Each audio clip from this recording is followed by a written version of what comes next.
to a birthday party.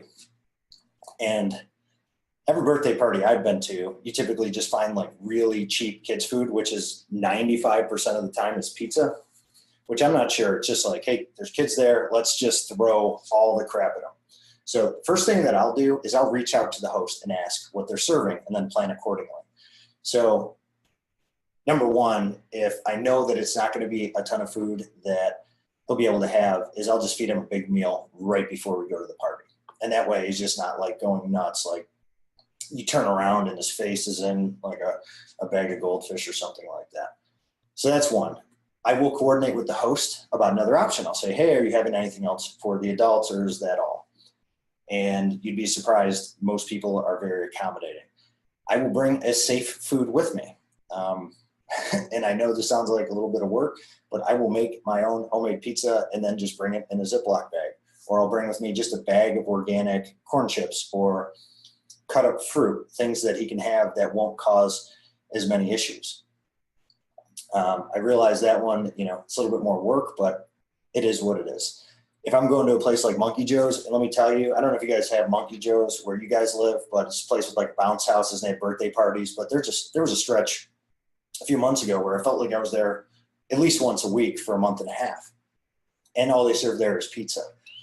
So what I would do is I just went to the kitchen and I would just, as soon as I got there, I'd be like, hey, I'd like an order of chicken wings. Not perfect, but a chicken wing is better than the pizza that they serve there.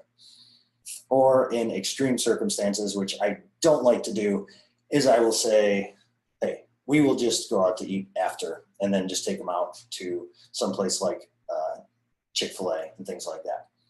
Okay, now if you're going to a picnic, what I typically do is I'll just bring, I showed you guys last week the meat alternatives, and there's the grass-fed organic hot dogs that you can get at Trader Joe's for, just a few dollars.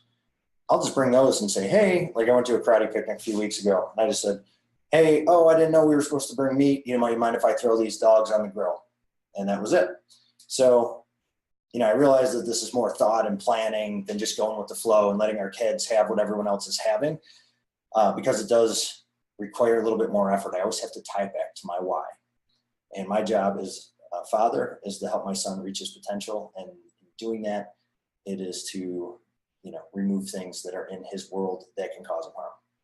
And since you now know the science behind what's happening in the body and some of the issues that it causes, it's so much easier to make those difficult choices and spend the little bit of extra time that it takes planning and prepping. For theme parks or days out, I will prep extra food and snacks to take along with me.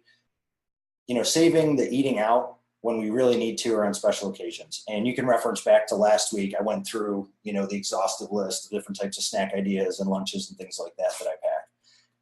All right, so now that we have discussed strategies for eating out, let's dive into a topic that's a little bit spicy.